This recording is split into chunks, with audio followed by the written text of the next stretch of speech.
ஆண்டவர் இரட்சகரும் இயேசு கிறிஸ்துவின் நாமத்தினாலே இந்த நிகழ்ச்சியின் மூலம் உங்களை சந்திப்பதிலே மிக்க மகிழ்ச்சி அடைகிறேன். கர்த்தர் நல்லவர். அவரை நம்புகிற ஒருவரையும் அவர் கைவிடுகிறதில்லை. ஒவ்வொரு நாளும் கூட இருந்து வழி நடத்த அவர் வல்லவராயிருக்கிறார். ஆமேன். இந்த நிகழ்ச்சி உங்களுக்கு மிக ஆசீர்வாதமா இருக்கும் என்று நான் தேவனுக்குள் விசுவாசிக்கிறேன். நிச்சயமாகவே நம்முடைய நம்பிக்கை வீண் போகாமல் ஒவ்வொரு நாளும் நிறைவான நன்மைகளை கர்த்தர் நமக்கு தருவாராக. ஆமேன். சிங்கக்குட்டிகள் தாட்சி அடைந்து பற்றியாய் கிடக்கும், கர்த்தரை தேடுகிறவர்களுக்கோ ஒரு நன்மை குறைபடாது என்று சொன்ன வேத வசனத்தின்படி தம்மை தேடுகிற ஒருவருடைய வாழ்வில் நன்மைகளை செய்கிற ஆண்டவருக்கு நன்றி செலுத்தி இந்த நாளிலும் உங்களோடு சேர்ந்து ஒரு சில வேத வசனங்களை நாம் தியானித்து ஜெபிக்கலாம் என்று ஆசைப்படுகிறேன். இந்த நாளிலும் தியானிக்க சோத்திரம் எடுத்துக்கொண்ட வேத பகுதி நாகும் தீர்க்கதரிசியின் புஸ்தகம் 1வது அதிகாரம் 7வது வசனம் இப்படி சொல்லுகிறது: கர்த்தர் நல்லவர், இக்கட்டு நாளிலே அரணான கோட்டை, தம்மை நம்புகிறவர்களை அவர் அறிந்திருக்கிறார். எனக்கு அருமையான தேவனுடைய பிள்ளைகளே, இன்றைக்கு நாம் தியானிக்கிற தலைப்பு படி கர்த்தரை நம்புகிறவனுக்கு கிடைக்கிற ஆசீர்வாதங்கள். ஒவ்வொரு நாளும் நாம் கர்த்தரை நம்பி நம்முடைய வாழ்வை ஆரம்பிக்கிறோம். ஆவிக்குரிய உன்னதமான அனுபவங்களோடு செல்ல வேண்டும் என்கிறதான தீர்மானத்தோடு ஒவ்வொரு நாளையும் நாம் துவங்குகிறோம். ஆமீன். அவர் ஆண்டவரை அறிந்ததிலிருந்து இந்த நாள் வரைக்கும் அவர் நம்முடைய வாழ்விலே நல்லவராக இருந்து நமக்கு பாதுகாப்பா இருந்து நம்முடைய தேவைகள் எல்லாவற்றையும் சந்தித்து நம்மை வழி நடத்தி வருகிறார். ஆமீன். அவரை நம்புகிறவனுக்கு அவர் அரணான கோட்டையாக இருக்கிறார். அவரை நம்புகிறவர்களை அவர் அறிந்திருக்கிறார். ஆமேன். நாம் அவரை நம்புகிறோம் என்று சொல்லி வெளிப்படையாய் நம்முடைய சோத்திரம் நம்மை காண்பிப்பது காண்பித்தாலும் யார் அவரை நம்புகிறார்கள் என்பதை கர்த்தர் அறிவார். பேச்சில் அல்ல, ஆமேன், செயலிலும் அல்ல. ஆமேன். நம்முடைய உள்ளத்தில் நாம் நம்முடைய நம்பிக்கை யார் மீது வைத்திருக்கிறோம் என்பதை கர்த்தர் அறிந்திருக்கிறார். வேதம் சொல்லுகிறது, மனுஷனை நம்புவதை பார்க்கிலும் கர்த்தர் பேரில் பற்றுதலாயிருப்பதே நலம் என்று வேதம் சொல்லுகிறது. பிரபுக்களை நம்புவதை பார்க்கிலும் ராஜாக்களை நம்புவதை பார்க்கிலும் கர்த்தர் பேரில் பற்றுதலாயிருப்பதே நலம் என்று வேதம் சொல்லுகிறது. அவனமாக நம்முடைய வாழ்க்கையில ஆமீன் ஒரு ராஜாவை, ஆமீன், உலக பிரகாரமான ராஜாவை அல்ல, இந்த அகில உலகத்தையும் அரசாண்டு கொண்டிருக்கிற ராஜாவாகிய தேவனை நாம் நம்புவோமே ஆனால் நிச்சயமாகவே அதற்கு ஒரு நன்மை உண்டு, ஆசீர்வாதம் உண்டு. காரணம், நாம் நம்புகிறவர் இன்னார் என்று அறிந்திருக்க வேண்டும். ஆமீன். பவுல் சொல்லுகிறார், நான் நம்புகிறவர் இன்னார் என்று அறிவேன்.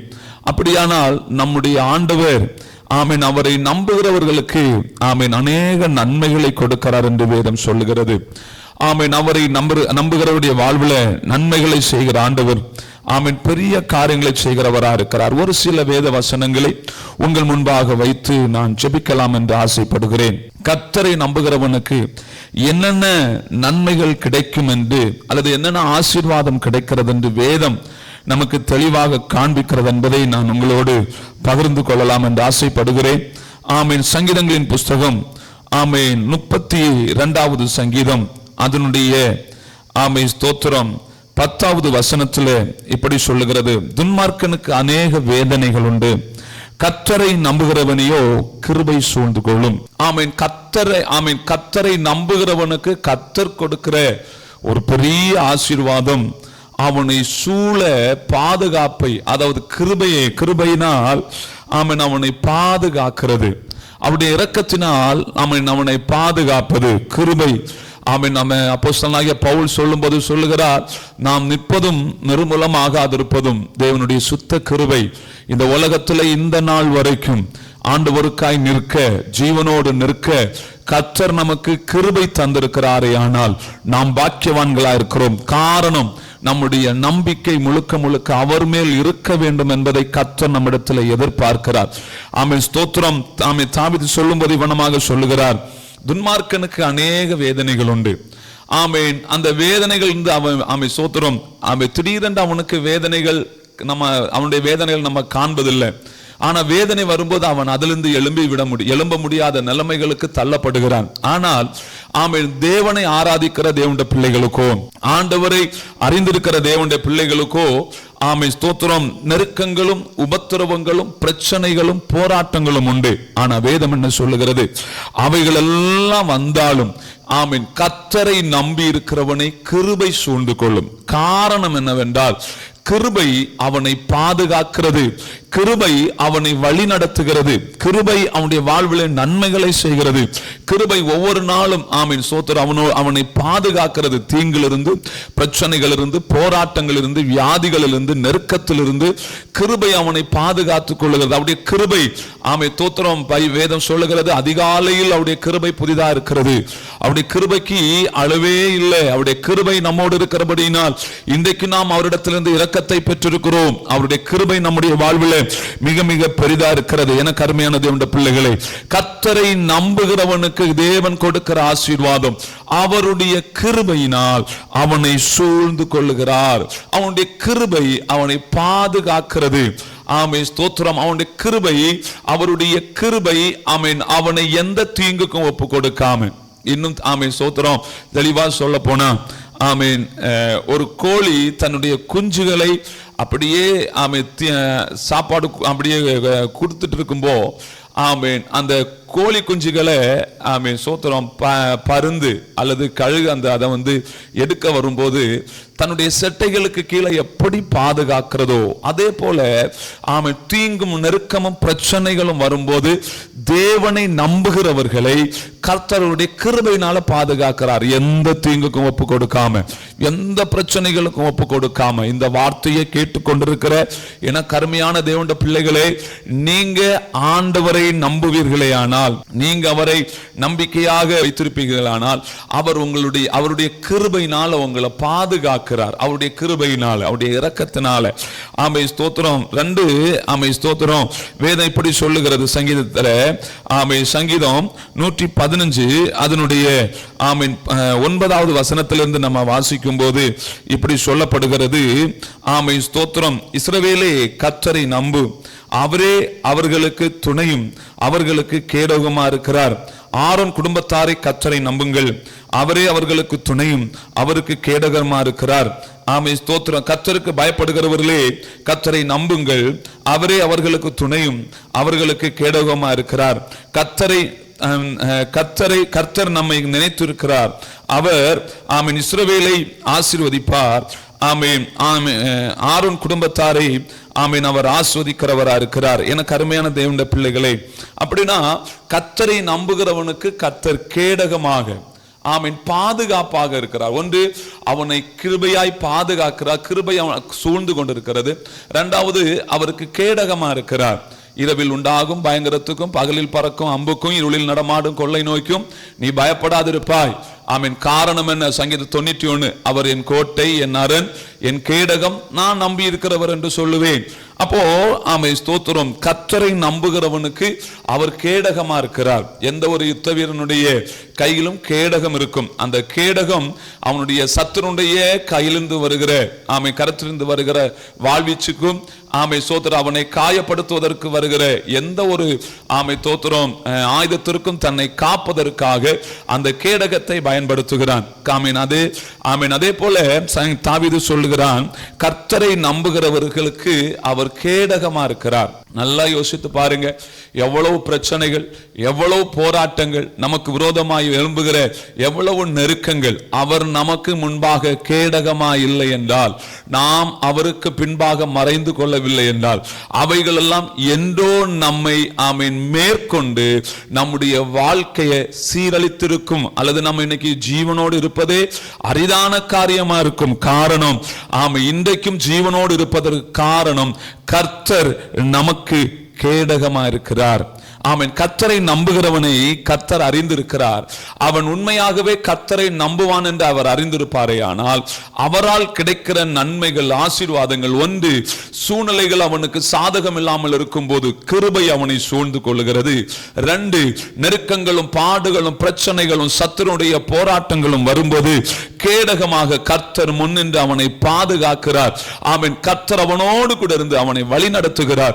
எந்த தீமைக்கும் அவனை விட்டு கொடுக்கிறவர் அல்ல, அவர்களோடு கூட இருந்து அவர்களை வழி நடத்துகிறவர்.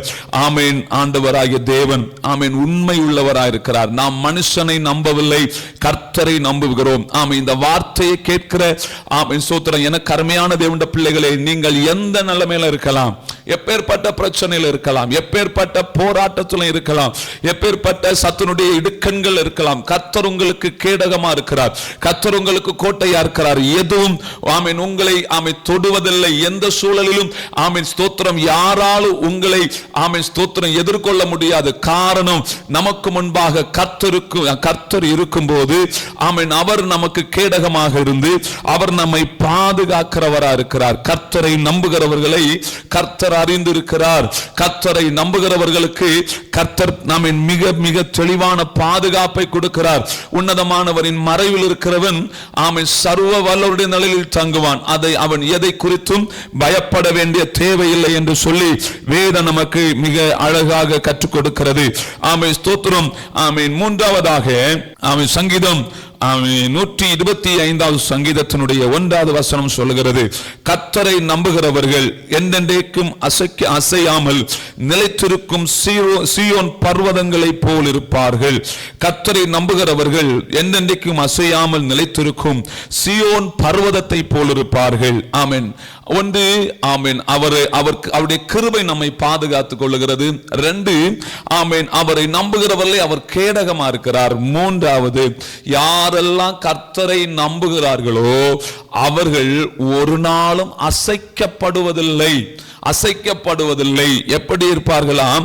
ஆமென் அசையாமல் நிலைத்திருக்கும் சீயோன் பர்வதத்தை போல இருப்பார்கள் என்று ஆமென் ஸ்தோத்திரம் வேதம் நமக்கு கற்றுக் கொடுக்கிறது. ஆமென். காரணம், கர்த்தரை தன் நம்பிக்கையாக நாம் கொண்டிருக்கிறோம். அவரை நான் நம்புகிறபடியினால் ஆமென் நாம் ஆமென் ஸ்தோத்திரம் நம்முடைய தேவன் நம்மை கைவிட மாட்டார், நம்முடைய தேவன் நம்மை விட்டு விலக மாட்டார், நம்முடைய தேவன் நம்மோடு கூட இருக்கிறார் என்கிறதான ஒரு நம்பிக்கை நம்முடைய வாழ்க்கையில் வருகிறது. எனக்கு அருமையான தேவனுடைய பிள்ளைகளே, எந்த சூழலிலும் கர்த்தர் நம்மோடு கூட இருக்கிறவர். இஸ்ரவேலை வழி நடத்துவதற்காக மோசையின் பிறகு யார் முன் செல்வார் என்று ஆமென் ஸ்தோத்திரம் எதிர்பார்த்து கொண்டிருக்கும் போது தேவனாகிய ஆண்டவர் யோசுவாவை அழைக்கிறார். யோசுவா சொல்றான், இந்த வணங்கா கழுத்துள்ள ஜனங்களை வழி நடத்துவதற்கு என்னால் எப்படி முடியும்? நீரே இவர்களை பார்த்து ஆலோசித்தீர். ஆமென் ஸ்தோத்திரம். ஆமென் உமக்கு விரோதமான காரியங்களை செய்தார்கள். ஆமென் மோசைக்கு எதிர்த்து நின்றார்கள்.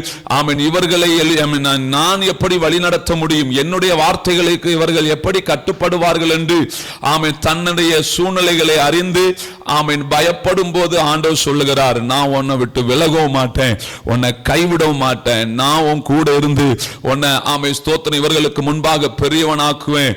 ஆமென் நீ உயிரோடு இருக்கும் நாளெல்லாம் ஒருவனும் உனக்கு எதிர்த்து நிற்க மாட்டான். ஆமென் ஸ்தோத்திரம் என்று சொல்லி மோசையோடு இருந்தது போல நான் உன்னோடு கூட இருப்பேன், நான் உன்னோடு கூட இருக்கிறத ஜனங்கள் கண்டுகொள்ளுவார்கள் என்று சொல்லி கர்த்தர் வாக்குத்தத்தம் பண்ணுகிறார். கானான் தேசத்திலே சுகந்தரிக்கிறது மாத்திரமல்ல, ஆமென் ஸ்தோத்திரம் கோத்திரங்களுக்கு கானான் தேசத்தை பங்கிட்டு கொடுத்தது மாத்திரமல்ல, தன்னுடைய ஆமென் ஸ்தோத்திரம் கடைசி நாட்களே அவன் இப்படி அறிக்கை செய்கிறான், யோசுவா நானும் என் வீட்டாரும் என்றால் கர்த்தரையே சேவிப்போம். காரணம் என்ன?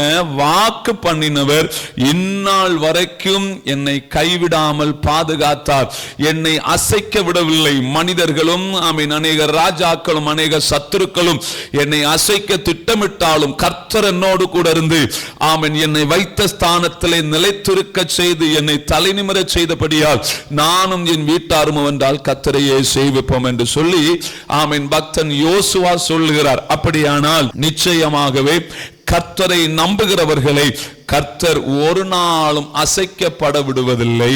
அவர்கள் எப்படி இருப்பார்கள்? அவர் மேல நம்பிக்கை இருக்கிறவங்க ஒரு பர்வதம் அல்லது ஒரு மலை எப்படி அசையாமல், எந்த புயல் காற்றிற்கும், எந்த கடல் கொந்தளிப்புக்கும், எந்த இயற்கை சீற்றங்களுக்கும் எப்படி ஒரு பெரிய மலை அசைக்கப்படாமல் இருக்குமோ, அதே போல கர்த்தரை நம்புகிறவர்கள் அசைக்கப்படாமல் இருப்பார்கள். கர்த்தரை நம்புகிறவர்கள் வைராக்கியமாய் நிலைத்திருப்பார்கள்.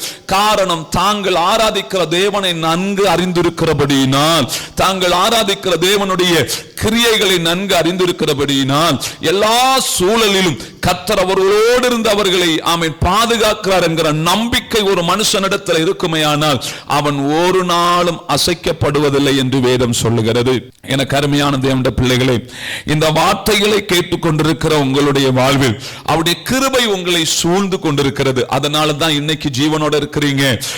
அவர் உங்களுக்கு கேடகமா இருக்கிறபடினால தான் எத்தனை ஆபத்துகள், எத்தனை பிரச்சனைகள், எத்தனை போராட்டங்கள் இவைகள் எல்லாம் உங்களுக்கு எதிராக வந்த போதும் அவர் உங்களுக்கு கேடகமா இருந்து அவைகள் எல்லாவற்றிலிருந்து விடுதலையாக்கி இன்னைக்கு ஜீவனோட வைத்திருக்கிறார்.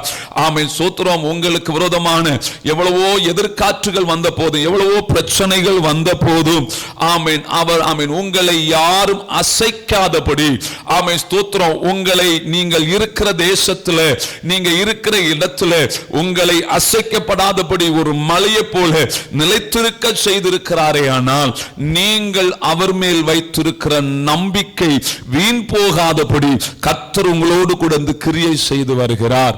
இந்த வார்த்தைகளை கேட்டுக்கொண்டிருக்கிற எனக்கு அருமையான தேவனுடைய பிள்ளைகளே, உங்களுடைய வாழ்விலே நன்மைகளை செய்கிற ஆண்டவர் பெரிய காரியங்களை செய்ய வல்லவராக இருக்கிறார். நான்காவதாக கர்த்தரை நம்புகிறவர்களுக்கு கிடைக்கிற ஆசீர்வாதம் என்னவென்று வேதம் சொல்லுகிறது. சங்கீதம் 126 1வது வசனம்.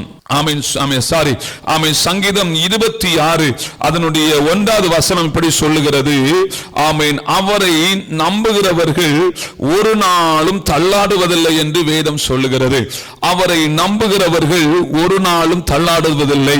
கர்த்தாவே, என்னை நியாயம் விசாரியும், நான் உத்தமத்திலே நடக்கிறேன், நான் கர்த்தரை நம்பி இருக்கிறேன், ஆகையால் நான் தள்ளாடுவதில்லை. அப்படியானா எந்த நெருக்கங்கள் வந்த போதும், எந்த பிரச்சனைகள் வந்த போதும், ஸ்தோத்திரம், நான் என் உத்தமத்திலே நடக்கிறேன், நான் உண்மை உள்ளவனா இருக்கிறேன். ஸ்தோத்திரம், என்ன போராட்டங்கள் வந்தாலும் நான் உண்மை உள்ளவனா இருக்கிறேன், எந்த எதிரிகள் வந்தாலும் நான் உண்மை உள்ளவனா இருக்கிறேன். நீர் என்னை நியாயம் விசாரித்து பாரும். நான் மனிதனை அல்ல, அதிகாரத்தை அல்ல, வேறு எந்த சூழலையும் அல்ல, நான் நம்பி இருக்கிறவர் கர்த்தர், ஆகையால் நான் தள்ளாடுவதில்லை. எந்த நெருக்கங்களும், எந்த பாடுகளும், எந்த பிரச்சனைகளும் வரும்போது நாம் ஒருவேளை செய்யாத குற்றங்களுக்கு தண்டனை அனுபவிக்க வேண்டிய நிலைமை வந்தாலும், நாம் செய்யாத குற்றங்களுக்கு பழியை சுமந்தாலும், ஸ்தோத்திரம், நாம் நம்பி இருக்கிறவரை அறிந்திருக்கிறோமே ஆனால், நாம் நம்பி இருக்கிறவர் நம்மை அறிந்திருப்பாரே ஆனால், நாம் நமக்கு வருகிற கலக்கத்திலே தள்ளாடுவதில்லை. இன்னைக்கு அநேக தேவனுடைய பிள்ளைகள் ஸ்தோத்திரம், அவர்களுக்கு விரோதமான சில பிரச்சனைகள் வரும்போது செய்யாத தவறுகளுக்கும் செய்யாத குற்றங்களுக்கும் தண்டனைகளை அல்லது ஸ்தோத்திரம் பிரச்சனைகளை அனுபவிக்கும் போது தளர்ந்து போய் விடுகிறார்கள், சோர்ந்து போய் விடுகிறார்கள். ஐயோ, எனக்கு இந்த பிரச்சனை வந்திருக்கிறதே, நான் இதிலிருந்து எழும்புவதற்கான சூழல் என் வாழ்க்கையில இல்லாமல் போய் விடுகிறதே என்று சொல்லி மனம் தளர்ந்து சோர்ந்து வேதனையோடு இருக்கிற அநேக சில நேரத்தில் சோத்திரம் துவண்டு போய் விடுகிறார்கள். ஆனா தாவீது சொல்லுகிறான், நான் கர்த்தரை நம்பி இருக்கிறபடியால் நான் தள்ளாடுவதில்லை, நான் தள்ளாடுவதில்லை.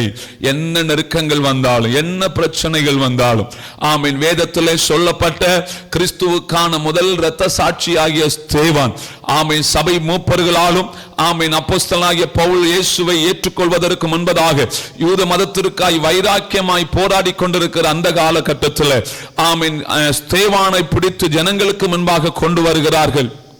திரளான ஜனக்கூட்டங்களுக்கு முன்பாக ஆமென் இயேசு கிறிஸ்துவை வல்லமையாய் பிரசங்கித்துக் கொண்டிருக்கிறான். இயேசு கிறிஸ்துவை வல்லமையாய் பிரசங்கித்துக் கொண்டிருக்கும் போது அங்கு சுத்தி இருக்கிற ஜனங்களுடைய முகநாடிகள் எல்லாம் வேறுபடுகிறது.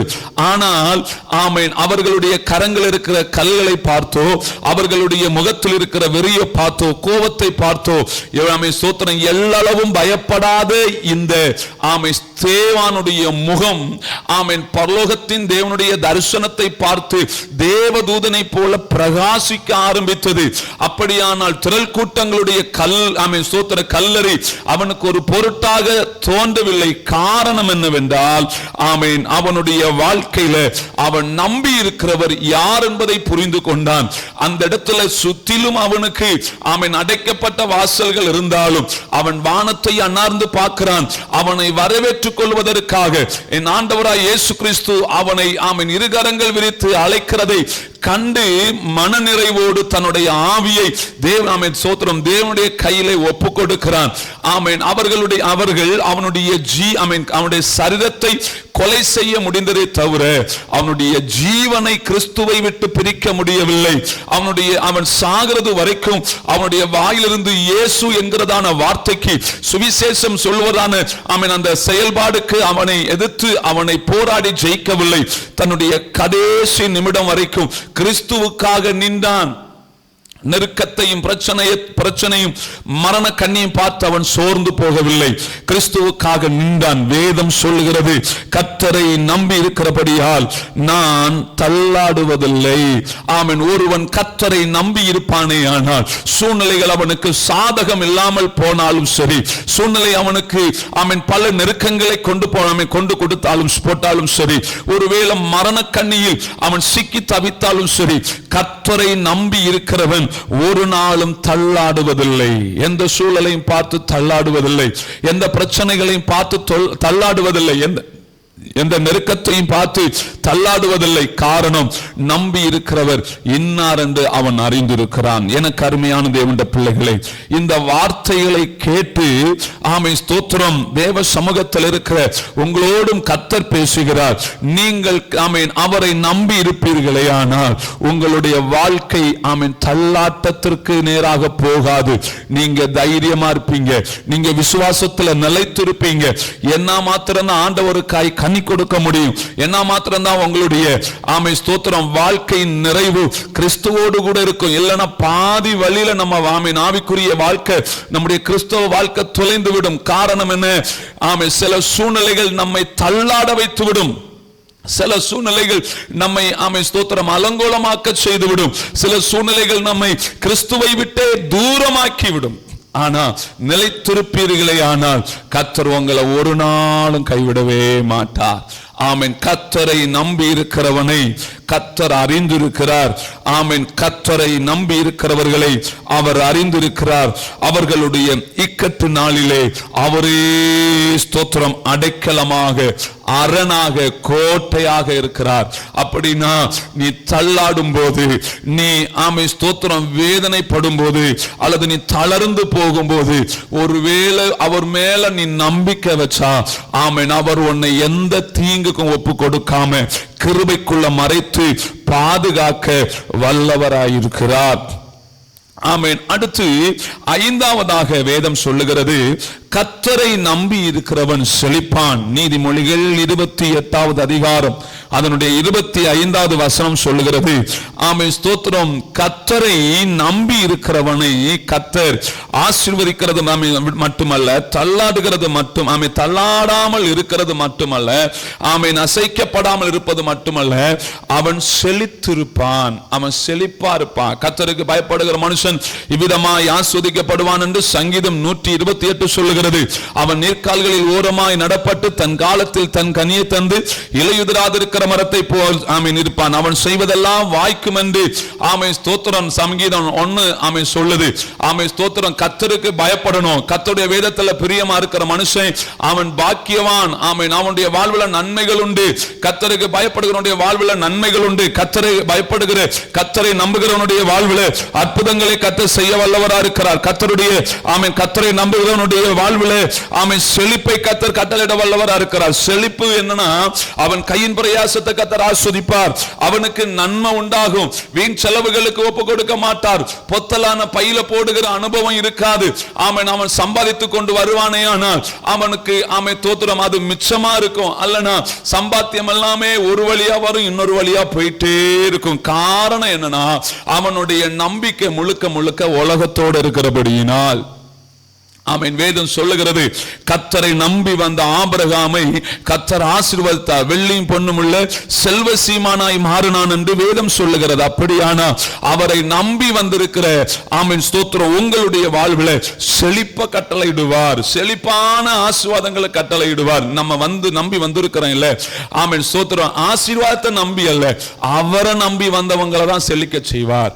ஆமென் ஸ்தோத்திரம். அவரை நம்பி வந்த செழிப்புனா ஆமென் அவனுடைய மனைவி வீட்டோரங்கள் கனிதரும் திராட்சை கொடியை போல இருப்பாள். ஆமென். பிள்ளைகள் பந்திய சுற்றிலும் ஆமென் ஸ்தோத்திரம் ஒலிவ மர கன்றுகளை போல இருப்பார். ஆமென். கர்த்தருக்கு பயப்படுகிற மனுஷன் இவ்விதமா அவனுடைய குடும்பத்துல சமாதானம் இருக்கும். தலைமுறைகள் ஆண்டவருக்கு பிரியமா வாழும். ஆமென். தலைமுறைகள்னால ஒரு வேதனை, தலைமுறைகள்னால ஒரு கஷ்டம் அவன் வாழ்க்கையில வராது. காரணம் கர்த்தர் அவனுடைய தலைமுறைகளை பாதுகாத்து வழி நடத்துவார். அடுத்து சொல்லப்படுகிறது அவன் கர்த்தர் அவனை சீயோனில் இருந்து ஆசீர்வதிப்பார், ஜீவனுள்ள நாளெல்லாம் எருசலேமின் வாழ்வை, சமாதானத்தின் வாழ்வை, சந்தோஷத்தின் வாழ்வை காண்பான். அவன் தீர்க்காயுசோடு அவன் வாழ்க்கை இந்த உலகத்துல முடியும் என்று வேதம் சொல்கிறது. செழிப்புனா ஆமென் இதோ பணக்காசு, ஆமென் பணமோ அல்ல சொத்தோ ஆஸ்தியோ அல்லது ஆமென் ஸ்தோத்திர திரளான ஐஸ்வர்யமோ அல்லது ஆமென் ஸ்தோத்திரம் நம்ம இந்த உலகத்துல எல்லாரையும் விட ஒரு பெரிய பணக்கார அந்தஸ்தோ அல்லங்க. ஆமென். நிம்மதியான வாழ்வும் ஆமென் தலைமுறைகளுடைய ஆசீர்வாதமும் சமாதானமான குடும்பமே தேவன் நமக்கு தருகிற மிகப்பெரிய ஆசீர்வாதம். அதை நம்ம பெற்றுக்கொள்ள வேண்டுமே ஆனால் நாம் அவரை நம்புகிறவர்களாக, அவருக்கு பயப்படுகிறவர்களாக இருக்க வேண்டும். அப்படியானா இந்த வார்த்தையை கேட்டுக்கொண்டிருக்கிற எனக்கு அருமையான தேவனுடைய பிள்ளைகளே, நீங்க முழுக்க முழுக்க கர்த்தரை நம்புங்க.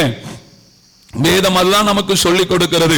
முதலாவது தேவனுடைய ராஜ்யத்தையும் அவருடைய நீதியையும் தேடுங்கள், அப்பொழுது இவைகள் எல்லாம் உங்களுக்கு கூட கொடுக்கப்படும். ஆமாம். தேவனுடைய ராஜ்யத்திற்கு ஏதுவானவைகளை தேடுங்க.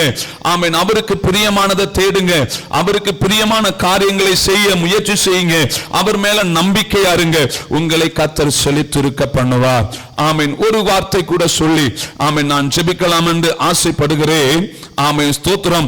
நீதிமொழிகள் 29வது அதிகாரத்தில் எப்படி சொல்லப்படுகிறது, கர்த்தரை நம்புகிறவனை கர்த்தர் உயர்ந்த அடைக்கலத்தில் வைப்பார். ஒன்று ஆமென் கர்த்தரை நம்புகிறவனை அவருடைய கிருபை சூழ்ந்து கொள்ளுகிறது. ஆமென். ரெண்டு கர்த்தரை நம்புகிறவனை ஆமென் ஸ்தோத்திரம் அவர் நம்புகிறவனுக்கு அவர் கேடகமா இருக்கிறார். மூன்று கர்த்தரை நம்புகிறவர்கள் அசைக்கப்படுவதில்லை. ஆமென். 4 கர்த்தரை நம்புகிறவர்கள் தள்ளாடுவதில்லை.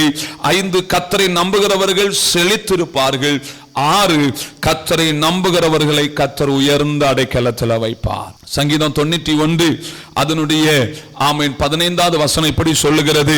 ஆமென் ஸ்தோத்திரம். அவனிடத்தில் வாஞ்சையா இருக்கிறபடியினால் நான் அவனை விடுவித்து அவனை உயர்ந்த அடைக்கலத்தில் வைப்பேன்னு வேதம் சொல்லுகிறது. அப்போ நம்முடைய ஆவிக்குரிய வாழ்க்கையில ஆமென் நாம் அவரிடத்தில் வாஞ்சியா இருப்போமேயானால் அவர் நம்மளை விடுதலையாக்குவார். எல்லா சூழலிருந்து விடுதலையாக்குவார், எல்லா பிரச்சனையிலிருந்து விடுதலையாக்குவார், எல்லா நெருக்கத்திலிருந்து விடுதலையாக்கி அவர் நம்மளை என்ன பண்ணுவாராம், உயர்ந்த அடைக்கலத்தில் ஆமென் அநேகருக்கு சாட்சியாக, திருச்சபைக்கு சாட்சியாக, குடும்பத்திற்கு சாட்சியாக, தேசத்திற்கு சாட்சியாக நம்மை உயர்த்த அவர் வல்லவராக இருக்கிறார். காரணம் என்ன? நம்முடைய நம்பிக்கை முழுக்க முழுக்க முழுக்க முழுக்க அவரா இருக்கிறது. ஆமென். அவர் மேல நம்பிக்கை வச்சிருக்கிறோம். நம்முடைய நம்பிக்கை அவர் ஒரு நாளும் வெட்கப்படுத்தவே மாட்டார். உன் நம்பிக்கை வீண் போகாதுன்னு சொல்லுகிறது. ஆமென். வேதம் சொல்லுகிறது. நான் நம்புகிறவர் யார் என்பதை நாம் புரிந்து கொள்ள வேண்டும். இந்த உலகத்தை ஜெயித்தவர், சாவை ஜெயித்தவர், பிசாசை ஜெயித்தவர், சூழ்நிலைகள் எல்லாவற்றிலும் நமக்கு ஆமென் ஸ்தோத்திரம் பிதாவுக்கு உண்மையா இருந்தவர், பல பிரச்சனைகள் மத்தியிலே ஆமென் ஸ்தோத்திரம் ஆமென் உலகத்திற்கு மாதிரியாக இருந்தவர், கஷ்டப்படுகிறவர்களுக்கு நன்மை செய்தவராய் வாழ்ந்தவர், அற்புதங்களை செய்கிறவர். அவரை நம்பி வந்தவர்களை ஆமென் பாதி வழியில கைவிடுகிறவர் அல்ல.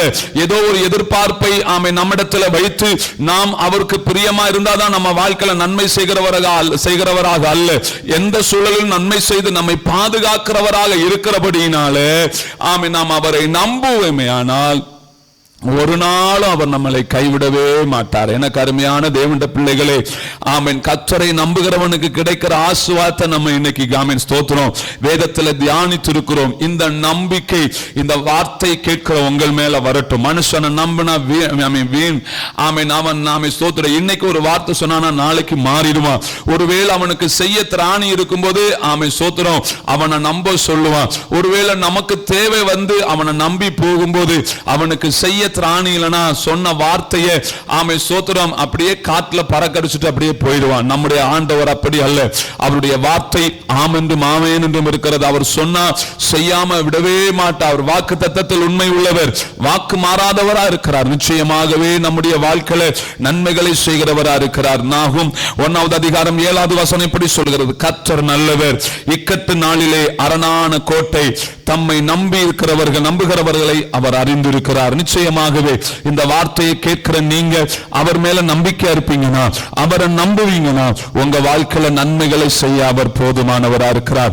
இந்த வார்த்தைகளை கேட்டுக்கொண்டிருக்கிற உங்களுடைய நம்பிக்கை அவர் மேல இருக்கட்டும். அவர் உங்களை ஆஸ்வதித்து, உங்களை பாதுகாத்து, உங்களை செழித்திருக்க செய்து உயர்ந்த அடைக்கலத்திலே வைப்பாராக. இந்த வார்த்தை மூலம் கர்த்தர் உங்களை ஆஸ்வதிப்பாராக.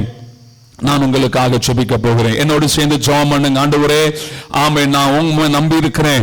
சில தள்ளாட்டங்களும் சில ஆமென் சூழ்நிலைகளும் எங்க வாழ்க்கைக்கு எதிராக இருக்கும்போது நீர் எங்களோடு இருந்து எங்களை நிலைத்திருக்க செய்யும் சொல்லி எங்களோடு ஜெபம் பண்ணுங்க. ஆமென். கர்த்தர் உங்க வாழ்க்கையில ஒரு நிறைவான நன்மைகளை கட்டளையிடுவாராக. நல்ல ஆண்டவரே, இந்த நல்ல நேரத்திற்காய் ஸ்தோத்திரம். இந்த நிகழ்ச்சியின் மூலம் ஆமென் ஒவ்வொருவரையும் சந்திக்க கர்த்தர் செய்த மேலான கிருபைகளுக்காய் ஸ்தோத்திரம். ஆண்டவரே, நாங்கள் சில நிமிடங்கள் கர்த்தருடைய வார்த்தையை தியானிக்க செய்த மேலான கிருபைகளுக்காய் ஸ்தோத்திரம். ஆண்டவரே, கர்த்தரை நம்புகிறவனுக்கு கிடைக்கிற ஆசீர்வாதம் என்ன என்பதை நாங்கள் புரிந்து கொண்டோம். ஆண்டவரே, நாங்கள் உம்மை நம்பி இருக்கிறபடியினால் உம்முடைய கிருபை எங்களை சூழ்ந்து கொண்டிருக்கிறது. எங்களுக்கு கேடகமாக இருந்து எங்களை பாதுகாத்துக் கொள்ளுகிறீரே.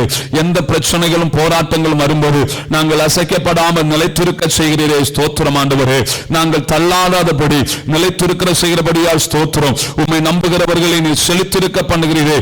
நெருக்கங்களும் வேதனைகளும் ஆண்டவரே தேவைகளும் அதிகரிக்கும் போது யார் முன்னாடியும் வெட்கப்படாதபடி, யார் முன்னாடியும் தலை குனியாதபடி, சிங்கக்குட்டிகள் தாட்சி அடைந்து பட்டினி கிடக்கும் கர்த்தரை தேடுகிறவர்களுக்கோ எந்த நன்மை குறைபடாது என்று சொன்ன வேத வசனத்தின்படி எந்த நன்மை குறைவில்லாமல் எல்லாவற்றிலும் நிறைவேற்றி வழி நடத்துகிற மேலான கிருபைகளுக்காய் ஸ்தோத்திரம். ஆண்டவரே, இந்த வார்த்தைகளை கேட்டு நடு ஜெபிக்கிறவர்களையும் அவனமாக ஆசீர்வதித்து நன்மையினால நிரப்பி பாதுகாத்துக் கொள்ளுங்க. தேவை எல்லாவற்றையும் சந்திங்க, நன்மையினால நிரப்புங்க. துதி கன மகிமை நமக்கே செலுத்துகிறோம். இயேசுவின் நாமத்தில் ஜெபிக்கிறோம். ஜெபங்கள் நல்ல பிதாவே, ஆமென், ஆமென். தேவன் தாமே இந்த வார்த்தையின் மூலம் உங்களை ஆசீர்வதிப்பாராக. ஆமென்.